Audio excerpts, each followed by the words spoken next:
Good evening to the delegates that are tuning in for this, and I want to thank the organisers for having set this up. We've all faced difficult times over the last several months through COVID-19, and I hope that this time next year we'll all be standing together at conference and fighting for independence.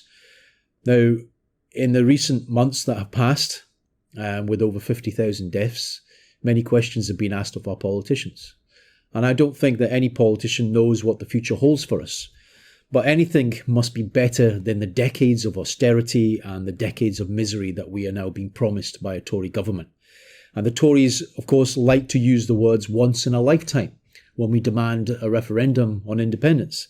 But they would do well to remember, when you look at our own history books, that the last time the Tory party won a popular vote in Scotland was 1955. That's 65 years ago. Which begs the question, why should people of Scotland fear the result of a general election every 5 years? We have a Prime Minister who wraps himself in the language of Margaret Thatcher. He wanted everybody to vote no to Europe. He said it was to save the United Kingdom. And he claimed he wanted to build a land of opportunity for all and to build an American-style economy. But you cannot build a land of opportunity for all on the ruins of 1 million more children in poverty. You cannot build a land of opportunity for all when you consider the mishandling of the pandemic. Over 50,000 people dead, the delays in lockdown, the scandals of billions and billions of pounds squandered by this administration, by the government in Westminster, handing out contracts like sweeties to their pals, to Tory MPs' relatives, squandering it on and failing to deliver PPE, failing to deliver the track and trace, and the abandonment of the old and the sick in care homes. And the party, when you consider this party today, when you look at Boris Johnson, that has made us a laughingstock, not just in Europe, but right throughout the world, is Little England nationalism. It's a cheaper version of Donald Trump's style. And as voters, we should remember this, that when it comes to every general election, we will have no say in whether Westminster does away with the National Health Service post-Brexit, the Royal Mail, the welfare state, or even if we are to join in another legal war. You know, when you consider the fact that the Conservatives are talking about spending £22 billion on defence and actually creating rockets to fire into space from Scotland, we already have Trident in our own backyard. The reality today for millions of people is one of economic misery. So the question we should be asking is, why should people have their jobs destroyed? Why should people have their services wrecked? You know, to pay £22 billion on cyber warfare and rockets, a massive increase in defence spending. Make no mistake, this rotten and corrupt government will make us pay for it through closed hospitals, through slashed living standards, and a future of unemployment. Westminster to date has bred despair, it's bred contempt, and it's bred fear. And every general elections, the bookies always speculate. They always speculate on who's going to win the general election, but it's always clear for Scotland. We know who the losers will be. It's the poor, it's the pensioners, it's the sick, it's the unemployed, it's the asylum seekers. With devolution, the people of Scotland took their first step in over 300 years to determine their own destiny. But 20 years later, we still don't have a real choice. Why should we be dominated by an anti-immigrant, an anti-welfare, and a low-tax government? You've got Boris Johnson's rhetoric of positive Britishness. And when you actually challenge it, when you look at it, it's wafer thin. What lies beneath that surface, cracking open, is imperialist values, racism, and anti-immigrant hysteria. And post-COVID, we will face billions in austerity cuts. But there's absolutely nothing that the Scottish Parliament can do. It doesn't matter if Gordon Brown wants to bring in federalism now, or anybody else talks about a new revamped vow. The reality is the Scottish Parliament can do nothing because it does not have control over welfare. It doesn't have control over the levers of the economy. And people should ask a simple question. Who actually runs this country today? I don't have a crystal ball. Right? I'm not a politician, but I can tell you this, if we do not fight for independence, there is one guarantee. The welfare cuts will continue, the hounding of the poor will continue, the Tories think they haven't gone far enough. And when you consider the combined wealth of 151 billionaires in the United Kingdom, it went up from 480 billion in 2018 to 524 billion pounds in 2019. That was a 9.2% rise, from 480 billion to 524 billion.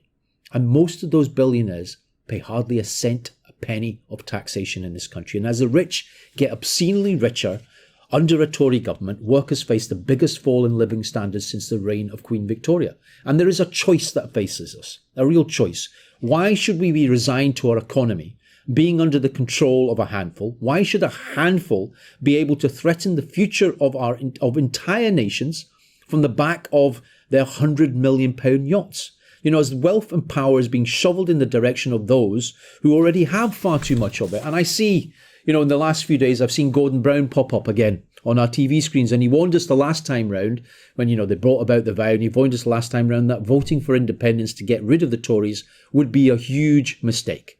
But after 300 years of the Union, Glasgow has 6 out of 10 of the most deprived areas in the United Kingdom, where some 51% of our children live in poverty.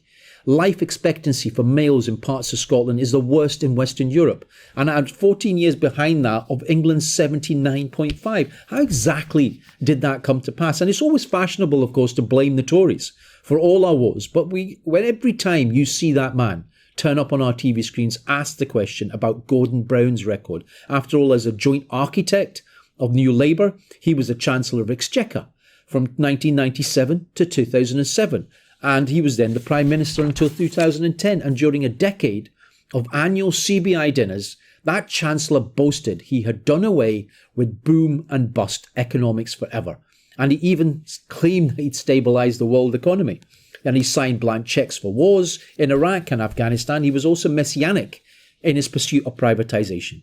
So the Gordon Brown of today claims a vote for independence would put at risk 100 years of Labour achievements. But as Chancellor, he actually argued it was necessary to break from 100 years of Labour history to turn the United Kingdom into a paradise for the business, big business, and for the rich. He out-Thatchered Thatcher. He turned London into a playground for the super rich, leaving us at the mercy of bankers. And Gordon Brown's reappearance does Scotland a real favour by reminding of us a number of things, that Labour and the Conservatives are married to each other for better or for worse. And Gordon Brown can recycle all the Labour slogans he wants, but in the partnership with Tony Blair, he actually drove through New Labour's inhumane economic policy. He bred ignorance, despair and fear, which gave Scotland Tory rule once again. And I'll say this, if we fight for independence, there is one cast iron guarantee I can give you. The people who live in Scotland will finally make the decisions that affect Scotland. Westminster will no longer have the right to dictate what we should think, what we create, what we produce. We will no longer be told that we cannot govern ourselves. From warfare to welfare, from employment to foreign policy, from cradle to grave, we will have the right to decide our own destiny. And I want to live in a nuclear-free Scotland. I want a Scotland that stands as a beacon for human rights around the world. When you talk about Black Lives Matter, we have a lot of work still to be done within Scotland. We're looking at the public inquiry into Sheikh Ubayo's death. 5 years the family struggle for justice. 5 years they fought to get answers. This isn't just simply a case of looking over at the United States or thinking that these issues occur in London, but actually in Scotland, on our streets, people are still fighting racism, and we have not reached that standard of justice that we think as a nation that we should have. And I want to live in a Scotland that actually rails against the Guantanamos, rails against the illegal wars, with a justice system that is worthy of a civilized society. There is nothing more that I care about in this world than my children. And this vote for an independent Scotland must be a means for a bigger dream. It's not about the SNP, and it's about time that as members of the SNP, whether we are just simply members, whether we're members of the NEC, whether we happen to be MPs, whether we happen to be MSP, this vote and this fight for independence is bigger than any party. It's bigger than any one politician. It's about the future of our country. It's about the future of our children and our children's children. It's about whether your country will put people before profit, about whether your country will send people to die in illegal wars, and about a publicly owned health service looking after our old people, a choice of saying we stand for humanity. It should be this debate for independence. It should be about the debate about ending of poverty, about ending of ignorance, about inequality of opportunity. And I think if we send that message out, over the next days, weeks and months, because we have a battle on our hand, if we send that message out, then we will fight. We will win the fight for independence. Thank you.